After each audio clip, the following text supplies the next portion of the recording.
Hi everyone, welcome back to my channel. If you're new here, I'm Courtney Ryan, and in this video, we're going to be going over some dating myths that you should stop believing. With all of the advice circulating on the internet now, there's bound to be some not so great advice out there, or really just some things that I would personally suggest thinking a little bit more critically about.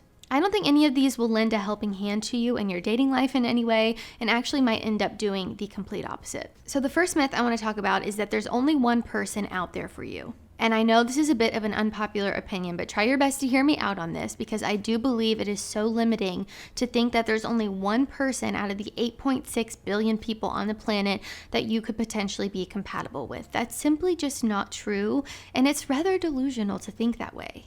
And I know when you really break it down, you have to consider where you live and the age demographic and all these little things. So 8.6 billion isn't necessarily the number that we're working with, but still, it's a lot of people. There's a lot of fish in the sea, as they say. And I'm going to read you this little excerpt from the incredible psychotherapist Esther Perel because I think she says this wonderfully. She says, dating to find the one is extremely limiting and often leads to major disappointment. There's never going to be one perfect person whose love is so powerful that it checks every box, heals all our wounds, and makes us want to delete the apps. And putting the pressure on a romantic connection, especially early on, can prevent a dalliance from developing into something more. Perfection is the enemy of the good, especially in relationships. Why do we carry these expectations of potential partners when we know that we're not perfect either? Instead of looking for perfection, look for potential. Great potential is fundamental to meaningful growth, and couples are supposed to grow and change. There is a difference, as Justin Lee Miller explains, between destiny relationships and developmental relationships. Developmental relationships are the ones that ebb and flow, navigating life's many issues and growing from them. Destiny relationships, those of fate and perfection and the one, often break when the mythology of perfect love with the one reveals itself in the cracks of our relationship. So in summary here, the idea of the one is not true because it places unrealistic expectations on finding a perfect partner and overlooks other sources of happiness and fulfillment in life. And while we're on the topic of dating myths you should stop believing, there are a ton of myths out there about therapy, and that's why I'm so excited that today's video is sponsored by BetterHelp. BetterHelp is the world's largest therapy service, and it's 100% online. With BetterHelp, you can tap into a network of over 25,000 licensed and experienced therapists who can help you with a wide range of issues. To get started, you just answer a few questions about your needs and preferences in therapy. That way, BetterHelp can match you with the right therapist from their network. Then you can talk to your therapist however you feel most comfortable, whether it's via text, chat, phone, or video call. You can message your therapist at any time and schedule sessions when it's convenient for you. If your therapist isn't the right fit for any reason, you can switch therapists at no additional charge. With BetterHelp, you get the same professionalism and quality you expect from an in-office therapy, but with a therapist who is custom-picked for you, more scheduling flexibility, and at a more affordable price. If you're interested, you can get 10% off of your first month at betterhelp.com/CourtneyRyan, and I've also linked them down below in the description for you. My next myth that I'm going to talk about is be persistent and chase her equals she'll eventually like me, and this is so beyond false, I can't even begin to comprehend. This is a prime example of a guy who doesn't know when to walk away and can't read the often very obvious room and signs that a girl is not interested, and thinks if he continues to chase her, that she'll eventually come around.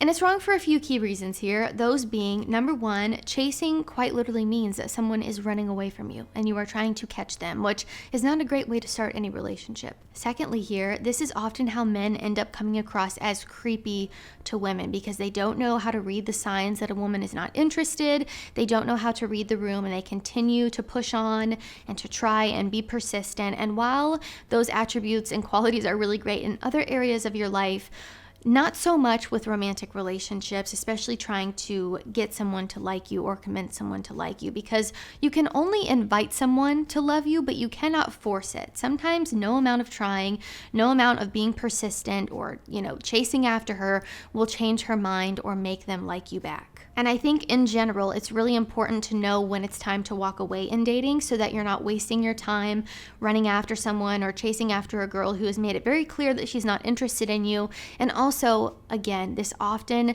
makes men really come across in this creepy way. I've done many videos about being creepy, and one of the main things I always try to talk about is this not knowing when to walk away thing, or not leaving women alone when they're not interested in you. So you guys need to know that being persistent and chasing after someone who does not like you or continuing on not knowing when to walk away does not mean that she's just automatically going to like you. It just means that you're wasting your time and you're probably coming across desperate and not in a way that you want to. So big myth here. Please understand this one. The next myth that I'm going to talk about here is that you need to feel a spark. And I can almost guarantee you've heard this before of, he's a great guy, but I just didn't feel a spark. Maybe a woman has even said this to you. Also commonly mentioned and related to this one is love at first sight, which is another myth that actually is a bit concerning. But as it turns out, this spark people often talk about is actually a misattribution to arousal and isn't reliable for a long-term healthy relationship. It often is quite the opposite. And sometimes the spark isn't necessarily a good thing. People can often misinterpret mixed signals or mind games and the anxiety that comes along with those things as chemistry or the so-called spark that we hear about. And we can also miss out on a really great partner by being so quick to write them off if that initial spark isn't there. When we first meet someone, we form an initial impression, which is often mostly based on appearance because this is all we know about them at this point. But as we get to know people more, they can often grow on this and we begin to see them differently. So sometimes if that initial spark isn't there, it doesn't mean that you're not compatible. It doesn't mean that you couldn't work out romantically. Sometimes it's like a slow burning flame rather than, an explosion, and that's okay. And I've just heard this so often, mostly with women saying things like, I just didn't feel a spark, or he was an amazing guy, I had so much fun, but I just didn't feel that chemistry there. Sometimes things take a little bit of time, again, and as you get to know someone, people reveal themselves to you, or you learn that you're more compatible than you initially thought. So just because you don't have these crazy sparks in the very beginning doesn't mean that you can't have a happy, fulfilling relationship potentially with that person, and doesn't actually relate to compatibility. Sometimes we just aren't compatible, and that's okay too, but that's a very different thing than not feeling a spark. My next myth, it hurts me, I've talked about this so many times, is this you should play hard to get thing, or really any other dating games or mind games for that matter. This right here is a red flag and a sign of immaturity and insecurity, and someone who is confident in themselves and the value that they bring into a relationship doesn't need to play hard to get or send mixed signals. A healthy and fulfilling relationship is built on trust and effective communication, two things that do not exist when you're playing mind games with someone. It's also a bit of a double-edged sword because although it can create an air of mystery or intrigue in the beginning and make someone more interested in you, as all these toxic people tell you online, it can also be off-putting and make someone lose interest in you altogether, specifically a healthy person who doesn't want to be with someone who is playing all these crazy mind games with them. We don't have time for that. It can be incredibly frustrating for the other person, and they might start to feel like they're wasting their time and then move on to someone else who is more responsive and not playing hard to get or playing other games with them. It can also come across as disinterest. If you're not making any effort to show your interest, the other person might assume that you're not interested in them and then move on from you, which could lead to misunderstanding and missed opportunities for the people who are playing hard to get. And also, all these games have to be freaking exhausting.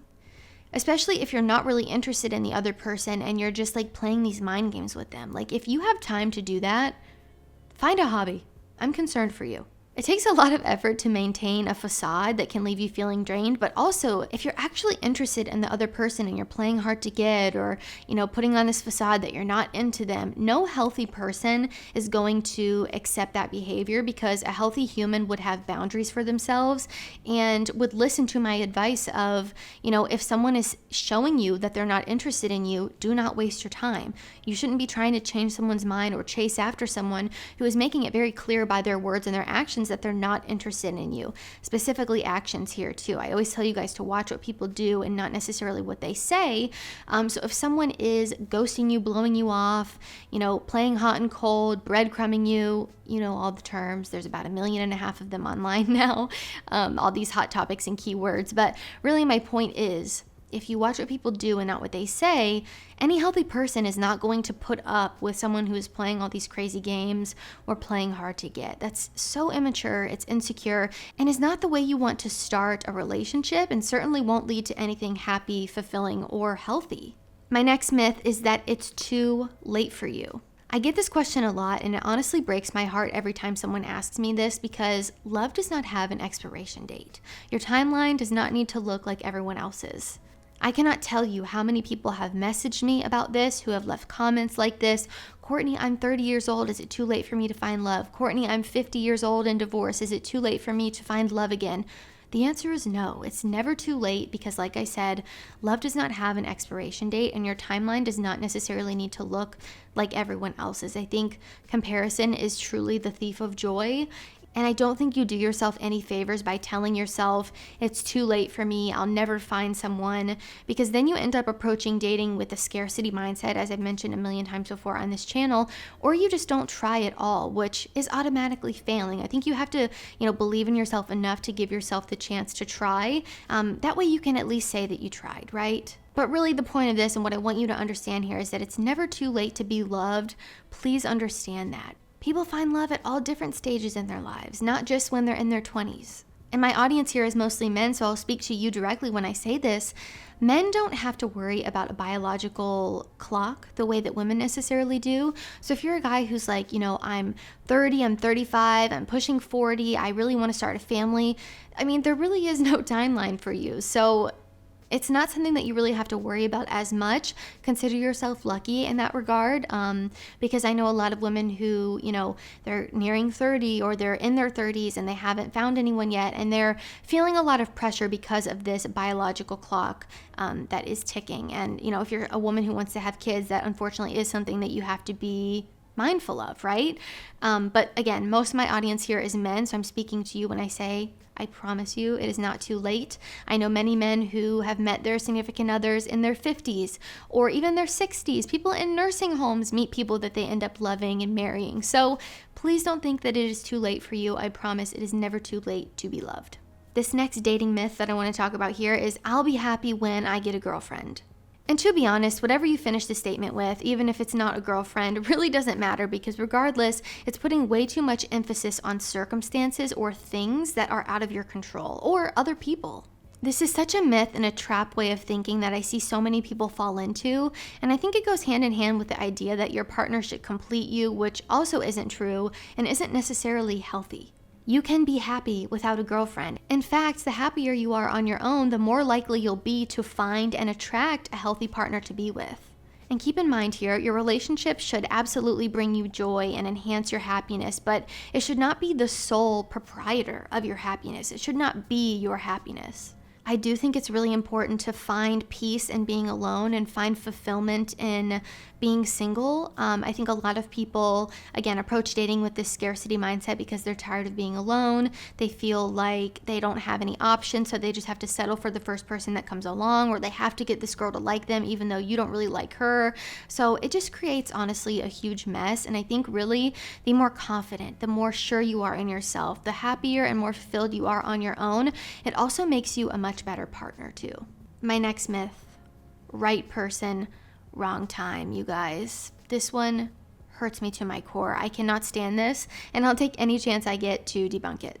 This is often one of the most asked questions that I get in my Q&As that I do over on my Instagram story, and I've actually had a lot of my friends ask me about this one as well, who have now totally changed their opinion on it after having this conversation with me. So open up your ears, get some popcorn, and let's talk about it.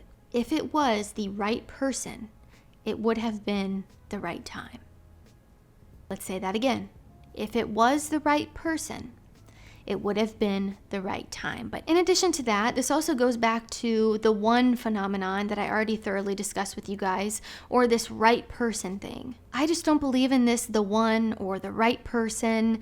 I think there are many people in the world that you could potentially be compatible with when we're looking at shared values, lifestyles, goals, morals, things like that. I think there are many people that you could potentially form a meaningful romantic connection with, and it's incredibly limiting to think that, well, it was the right person, wrong time, and they got away, and now I'll never find another romantic interest, I'll never meet anybody else, and I'll never be happy.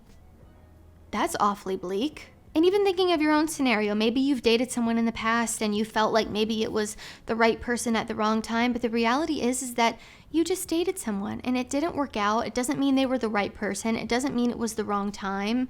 It just didn't work out, right? So it was not the right person for you long term. It's a choice you have to actively make. Sometimes things work out, sometimes things don't. Sometimes we're not really as compatible as we thought, or we outgrow each other, or there's a million reasons why people stay together or don't stay together, right? So again, I personally do not believe in the one or the right person, and more specifically here for this myth, right person, wrong time is a bunch of bogus, because if it was a person that you were going to spend your life with, you would have actively made that choice together and you would be doing it. So alright guys, that is all I have for this video. If you liked it or found it helpful, be sure to give it a thumbs up and subscribe to my channel to be in the loop for when I release new content.